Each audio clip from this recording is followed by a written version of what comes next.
ओम नमो भगवते वासुदेवाय। सभी रसिकजनों को नमस्कार। आपका बहुत बहुत स्वागत और हार्दिक अभिनंदन इस श्रीमद् भागवत कथा में। ईश्वर आप सबका कल्याण करे। जैसा कि आपको विदित है कि पूर्व की चर्चा में हमने द्वादश अध्याय में 12वें अध्याय में सृष्टि विस्तार के बारे में चर्चा की थी। इसी क्रम में आगे बढ़ते हुए आज 13वें अध्याय में हम वाराह अवतार की कथा के बारे में चर्चा करेंगे। विदुर जी और मैत्रेयी जी के बीच में जो चर्चा चल रही है उसी को आगे बढ़ाएंगे। तो मैत्रेयी जी विदुर जी को किस प्रकार वराह अवतार की कथा सुनाते हैं उसको हम भी सुनते हैं और इसका रसपान करते हैं। पुनः बहुत बहुत धन्यवाद भी आप सबका इस श्रीमद् भागवत कथा में सम्मिलित होकर इसके महत्व को और भी बढ़ाने और हमारे सहयोगी बनने पर। चलिए बिना विलंब के करते हैं प्रारंभ। श्री सुखदेव जी ने कहा कि हे राजन, मुनिवर मैत्रेयी जी के मुख से वह परम पुण्यमयी कथा सुनकर श्री विदुर जी ने फिर पूछा, क्योंकि भगवान की लीला कथा में इनका अत्यंत अनुराग हो गया था। विदुर जी ने कहा कि हे महामुने, स्वयंभू ब्रह्मा जी के प्रिय पुत्र महाराज स्वयंभू मनु ने अपनी प्रिय पत्नी शत्रुपा को पाकर फिर क्या किया? आप साधु शिरोमणि हैं। आप मुझे आदिराज राजर्षि स्वयंभू मनु का पवित्र चरित्र सुनाइए। वे श्री हरि विष्णु भगवान के शरणापन्न थे, इसलिए उनका चरित्र सुनने में मेरी बहुत श्रद्धा है। जिनके हृदय में श्री मुकुंद के चरणारविंद विराजमान हैं, उन भक्त जनों के गुणों का श्रवण करना ही मनुष्य के बहुत दिनों तक किए हुए शास्त्राभ्यास के श्रम का मुख्य फल है। अर्थात शास्त्र अभ्यास का जो श्रम करते हैं, हम शास्त्र अभ्यास करते हैं, उसका प्रमुख फल ही भक्त जनों के गुणों का श्रवण है। ऐसा विद्वानों का श्रेष्ठ मत है, विद्वानों का मानना है। श्री सुखदेव जी कहते हैं कि हे राजन, विदुर जी सहस्राशीर सा भगवान श्री हरि के चरणाश्रित भक्त थे। उन्होंने जब विनय पूर्वक भगवान की कथा के लिए प्रेरणा की, तब मुनिवर मैत्रेय का रोम रोम खिल उठा। उन्होंने कहा कि मैत्रेय जी कहने लगे कि जब अपनी भार्या शतरूपा के साथ स्वयंभू मनु का जन्म हुआ, तब उन्होंने बड़ी नम्रता से हाथ जोड़कर श्री ब्रह्मा जी से कहा। क्या कहा कि हे भगवान, एकमात्र आप ही समस्त जीवों के जन्मदाता और जीविका प्रदान करने वाले पिता हैं तथा हम आपकी संतान हैं। ऐसा कौन सा कर्म करें जिससे आपकी सेवा बन सके? हे पूज्यपाद, हम आपको नमस्कार करते हैं। आप हमसे हो सकने योग्य किसी ऐसे कार्य के लिए हमें आज्ञा दीजिए जिससे इस लोक में हमारी सर्वत्र कीर्ति हो और परलोक में सद्गति प्राप्त हो। तब श्री ब्रह्मा जी ने कहा कि हे तात पृथ्वीपते, तुम दोनों का कल्याण हो। मैं तुमसे बहुत प्रसन्न हूँ, क्योंकि तुमने निष्कपट भाव से मुझे आज्ञा दीजिए यों कहकर मुझे आत्मसमर्पण किया है। हे वीर, पुत्रों को अपने पिता की इसी रूप में पूजा करनी चाहिए। उन्हें उचित है कि दूसरों के प्रति ईर्ष्या का भाव न रखकर जहां तक बने उनकी आज्ञा का आदर पूर्वक सावधानी से पालन करें। तुम अपनी इस भार्या से अपने ही समान गुणवत्ती संतति उत्पन्न करके धर्म पूर्वक पृथ्वी का पालन करो और यज्ञों द्वारा भगवान श्री हरि की आराधना करो। हे राजन, प्रजा पालन से मेरी बड़ी सेवा होगी और तुम्हें प्रजा का पालन करते देखकर भगवान श्री हरि भी तुमसे प्रसन्न होंगे। जिन पर यज्ञ मूर्ति जनार्दन भगवान प्रसन्न नहीं होते, उनका सारा श्रम व्यर्थ ही होता है, क्योंकि वे तो एक प्रकार से अपने आत्मा का ही अनादर करते हैं। तब मनु जी ने कहा कि पाप का नाश करने वाले पिताजी, मैं आपकी आज्ञा का पालन अवश्य करूंगा, किंतु आप इस जगत में मेरे और मेरी भावी प्रजा के रहने के लिए स्थान बतलाइए। हे देव, सब जीवों का निवास स्थान पृथ्वी इस समय प्रलय के जल में डूबी हुई है। आप इस देवी के उद्धार का प्रयत्न कीजिए। तब श्री मैत्रेयी जी ने कहा कि पृथ्वी को इस प्रकार अथाह जल में डूबी देखकर ब्रह्मा जी बहुत देर तक मन में यह सोचते रहे कि इसे कैसे निकालूं। जिस समय मैं लोक रचना में लगा हुआ था, उस समय पृथ्वी जल में डूब जाने से रसातल को चली गई। हम लोग सृष्टि कार्य में नियुक्त हैं, अतः इसके लिए हमें क्या करना चाहिए? अब तो जिनके संकल्प मात्र से मेरा जन्म हुआ है, वे सर्वशक्तिमान श्री हरि ही मेरा काम पूरा करें। निष्पाप विदुर जी, ब्रह्मा जी इस प्रकार विचार कर ही रहे थे कि उनके नासाछिद्र से अकस्मात अंगूठे के बराबर आकार का एक वाराह शिशु निकला। हे भारत, बड़े आश्चर्य की बात तो यह हुई कि आकाश में खड़ा हुआ वह वराह शिशु ब्रह्मा जी की देखते ही देखते बड़ा होकर क्षण भर में हाथी के बराबर हो गया। उस विशाल वराह मूर्ति को देखकर मरीचि आदि मुनिजन, सनकादि और स्वयंभू मनु के सहित श्री ब्रह्मा जी तरह तरह के विचार करने लगे। अहो, सूकर के रूप में आज यह कौन दिव्य प्राणी यहाँ प्रकट हुआ है? कैसा आश्चर्य है! यह अभी अभी मेरी नाक से निकला था। पहले तो यह अंगूठे के पोरुए के बराबर दिखाई देता था, किंतु एक क्षण में ही बड़ी भारी शिला के समान हो गया। अवश्य ही यज्ञ मूर्ति भगवान हम लोगों के मन को मोहित कर रहे हैं। ब्रह्मा जी और उनके पुत्र इस प्रकार सोच ही रहे थे कि भगवान यज्ञ पुरुष पर्वताकार होकर गरजने लगे। सर्वशक्तिमान श्रीहरि ने अपनी गर्जना से दिशाओं को प्रतिध्वनित करके ब्रह्मा और श्रेष्ठ ब्राह्मणों को हर्ष से भर दिया। अपना खेद दूर करने वाली मायामय वराह भगवान की गुरगुराहट को सुनकर वे जनलोक, तपलोक और सत्यलोक निवासी मुनिगण तीनों वेदों के परम पवित्र मंत्रों से उनकी स्तुति करने लगे।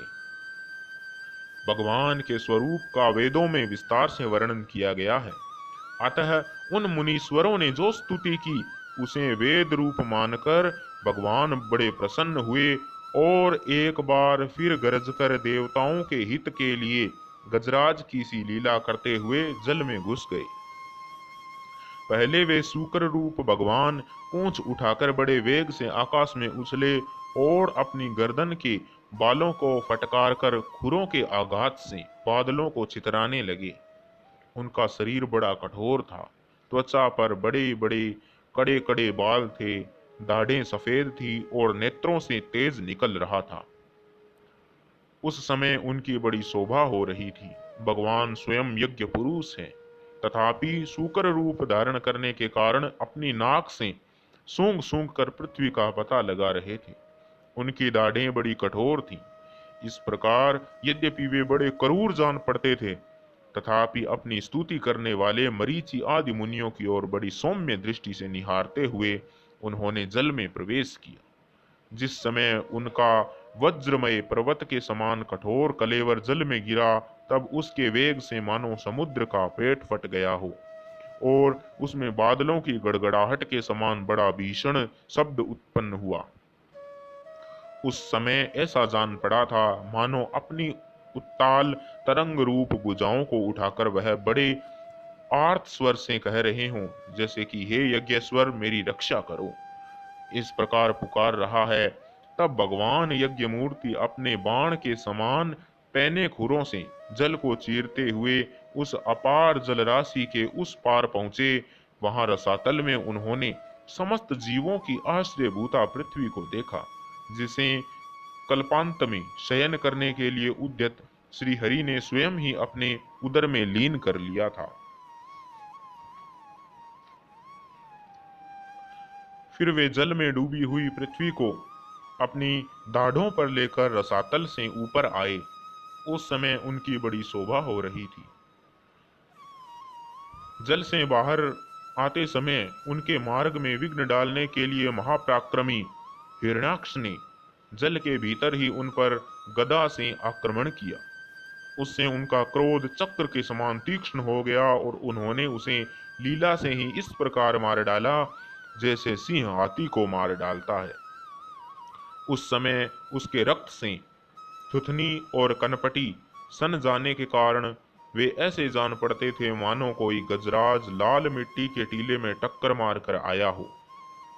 हे तात, जैसे गजराज अपने दांतों पर कमल पुष्प धारण कर ले, उसी प्रकार अपने सफेद दांतों की नोक पर पृथ्वी को धारण करके जल से बाहर निकले आए। तमाल के समान नील वर्ण वराह भगवान को देखकर ब्रह्मा मरीचि आदि को निश्चय हो गया कि भगवान ही हैं। ये तो वे परम पुरुषोत्तम श्री हरि हैं। मरीचि आदि को निश्चय हो गया कि ये तो स्वयं साक्षात परमात्मा है। तब वे हाथ जोड़कर वेद वाक्यों से उनकी स्तुति करने लगे। भाई, किस प्रकार ऋषियों ने क्या कहा? उन्होंने कहा कि हे भगवान अजीत, आपकी जय हो। हे यज्ञपते, आप अपने वेद त्रिरूप विग्रह को फटकार रहे हैं, आपको नमस्कार है। आपके रोम रोम रोम कूपों में संपूर्ण यज्ञ लीन है। आपने पृथ्वी का उद्धार करने के लिए ही यह सूकर रूप धारण किया है, आपको नमस्कार है। हे देव, दुराचारियों को अपने इस शरीर का दर्शन होना अत्यंत कठिन है, अर्थात आपके दर्शन अत्यंत दुर्लभ है, क्योंकि यह तो यज्ञ रूप है। इसकी त्वचा से गायत्री आदि छंद, रोमावली में कुश, नेत्रों में घृत तथा चारों चरणों में होता, ऊर्ध्वयु, उद्गाता और ब्रह्मा, इन चारों ऋत्विजों के कर्म हैं। हे ईश, आपकी थुथनी अर्थात मुख के अग्रभाग में श्रुक है, नासिका छिद्रों में सुश्रुआ, उदर में इडा अर्थात यज्ञीय भक्षण पात्र है, कानों में चमस है, मुख में प्राशित्र अर्थात ब्रह्मा भाग पात्र है, और कंठ छद्र में ग्रह अर्थात सोम पात्र है। हे भगवान, आपका जो चबाना है वही अग्निहोत्र है। बार बार अवतार लेना यज्ञ स्वरूप आपकी दीक्षणीय इष्टि है। गर्दन उपसद अर्थात 3 इष्टियां हैं। तीनों दाढ़ें प्रायणीय अर्थात दीक्षा के बाद की इष्टि है, और उदयनीय अर्थात यज्ञ समाप्ति की जो इष्टि है वह है। जिह्वा प्रवगर्य अर्थात प्रत्येक उपसद के पूर्व किया जाने वाला महावीर नामक कर्म वह है। क्या है? कि जिह्वा प्रवर्ग्य है। सिर सभ्य अर्थात होम रहित अग्नि और आवसत्य अर्थात उपासाग्नि है, तथा प्राण चिति अर्थात इष्ट का चयन है। यानी कुल मिलाकर ये सारे शब्द यज्ञों से संबंधित है, अर्थात भगवान के उस स्वरूप को यज्ञ के समान बतलाया गया है और यज्ञ को उसके समान बतलाया गया है। अर्थात ये सब जो चीजें हैं ये यज्ञ सामग्रियां हैं, यज्ञ से संबंधित इष्टियां इत्यादि हैं। आगे कहते हैं कि हे देव, आपका वीर्य सोम है, आपका बैठना प्रातः सवनादि 3 सवन है, सातों धातु अग्निष्टोम, अत्यग्निष्टोम, उक्त षोडशी, वाजपेय, अतिरात्र और आप्तोर्याम है। आपकी 7 संस्थाएं हैं तथा शरीर की संधियां अर्थात जोड़ संपूर्ण सत्र है। इस प्रकार आप संपूर्ण यज्ञ अर्थात सोम रहित याग और क्रतु अर्थात सोम सहित याग रूप है। यज्ञ अनुष्ठान रूप इष्टियां आपके अंगों को मिलाए रखने वाली मांसपेशियां हैं। समस्त मंत्र, देवता, द्रव्य, यज्ञ और कर्म आपके ही स्वरूप हैं, आपको नमस्कार है। वैराग्य, भक्ति और मन की एकाग्रता से जिस ज्ञान का अनुभव होता है वह आपका ही स्वरूप है, तथा आप ही सबके विद्या गुरु हैं। आपको पुनः पुनः प्रणाम है। पृथ्वी को धारण करने वाले भगवान, आपकी दाढ़ों की नोक पर रखी हुई यह पर्वत आदि मंडित पृथ्वी ऐसी सुशोभित हो रही है जैसे वन में से निकलकर बाहर आए हुए किसी गजराज के दांतों पर पत्र युक्त कमलिनी रखी हो। आपकी दांतों पर रखे हुए भूमंडल के सहित आपका यह वेदमय वराह विग्रह ऐसा सुशोभित हो रहा है जैसे शिखरों पर छाई हुई मेघमाला से कुवल पर्वत की शोभा हो। हे नाथ, चराचर जीवों के सुख पूर्वक रहने के लिए आप अपनी पत्नी इन जगन माता पृथ्वी को जल पर स्थापित कीजिए। आप जगत के पिता हैं और अरणि में अग्नि स्थापन के समान आपने इसमें धारण शक्ति रूप अपना तेज स्थापित किया है। हम आपको और इस पृथ्वी माता को प्रणाम करते हैं। हे प्रभु, रसातल में डूबी हुई इस पृथ्वी को निकालने का साहस आपके सिवा और कौन कर सकता था, किंतु आप तो संपूर्ण आश्चर्यों के आश्रय हैं। आपके लिए यह कोई आश्चर्य की बात नहीं है। आपने ही तो अपनी माया से इस अत्याश्चर्यमय विश्व की रचना की है। जब आप अपने वेदमय विग्रह को हिलाते हैं तब हमारे ऊपर आपकी गर्दन के बालों से झरती हुई शीतल जल की बूंदें गिरती है। हे ईश्वर, उनसे भीगकर हम जनलोक, तपलोक और सत्यलोक में रहने वाले मुनिजन सर्वथा पवित्र हो जाते हैं। जो पुरुष आपके कर्मों का पार पाना चाहता है, अवश्य ही उसकी बुद्धि नष्ट हो गई है, क्योंकि आपके कर्मों का कोई पार है ही नहीं। आपकी ही योग माया के सत्व आदि गुणों से यह सारा जगत मोहित हो रहा है। हे भगवान, आप इसका कल्याण कीजिए। श्री मैत्रेय जी कहते हैं कि हे विदुर जी, उन ब्रह्मवादी मुनियों के द्वारा इस प्रकार स्तुति करने पर सबकी रक्षा करने वाले वराह भगवान ने अपने खुरों से जल को स्तंभित कर उस पर पृथ्वी को स्थापित कर दिया। इस प्रकार रसातल से लीला पूर्वक लाई हुई पृथ्वी को जल पर रखकर वे विश्वक्सेन प्रजापति भगवान श्री हरि अंतर्धान हो गए। हे विदुर जी, भगवान के लीलामय चरित्र अत्यंत कीर्तनीय है और उनमें लगी हुई बुद्धि सब प्रकार के पाप तापों को दूर कर देती है। जो पुरुष उनकी इस मंगलमयी मंजुल कथा को भक्ति भाव से सुनता है या सुनाता है, उसके प्रति भक्तवत्सल भगवान अंतःस्थल से बहुत शीघ्र प्रसन्न हो जाते हैं। भगवान तो सभी कामनाओं को पूर्ण करने में समर्थ हैं और उनके प्रसन्न होने पर संसार में फिर दुर्लभ क्या है।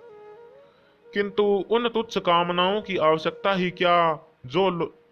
जो लोग उनका अनन्य भाव से भजन करते हैं, उन्हें तो वे सर्वंतर्यामी परमात्मा स्वयं अपना परम पद ही दे देते हैं। अरे, इस संसार में पशुओं को छोड़कर अपने पुरुषार्थ का सारा सार जानने वाला ऐसा कौन पुरुष होगा जो आवागमन से छुड़ा देने वाली भगवान की प्राचीन कथाओं में से किसी भी अमृतमयी कथा का अपने कर्णपटुओं से एक बार पान करके फिर उनकी ओर से मन हटा लेगा। तो आज की चर्चा में इतना ही। आगे तिथि का गर्भधारण हम 14वें अध्याय में, चतुर्थ 10वें अध्याय में करेंगे। आज की चर्चा में इतना ही। पुनः आपका बहुत बहुत धन्यवाद हमारे साथ जुड़े रहने के लिए। तो यदि आप हमसे नहीं जुड़े हैं, हमारे चैनल को सब्सक्राइब नहीं किया है, तो इसे सब्सक्राइब करें, लाइक अवश्य करें, और इससे जुड़ी कोई संशय, कोई प्रश्न हो तो जरूर कमेंट करें। इसके अलावा इसे शेयर भी करें, और आशा है आप ऐसा कर भी रहे होंगे। इसके लिए आपको बहुत बहुत धन्यवाद। आज की चर्चा में इतना ही। ईश्वर आप सबका कल्याण करे।